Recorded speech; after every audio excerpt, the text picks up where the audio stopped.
господин президент на Република България, госпожо Радева, доктор Стефов, госпожо областен управител, ваши превъзходителства, уважаеми гости, уважаеми служители.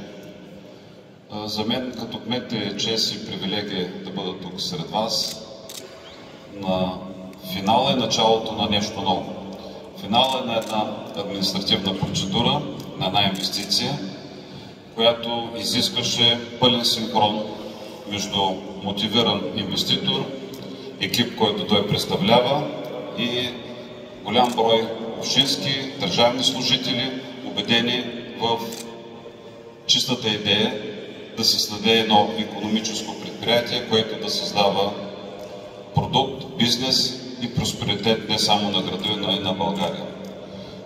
Искам да отбележа, че в този синхрон бяха включени много анонимни хора, които се свършиха перфектно работата.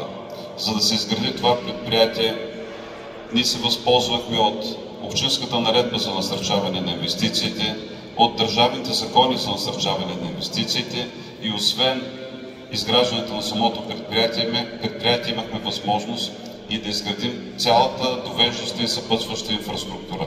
И новата улица, по която, дами и господа, днес преминахте, е едно ново начало на една нова индустриална зона.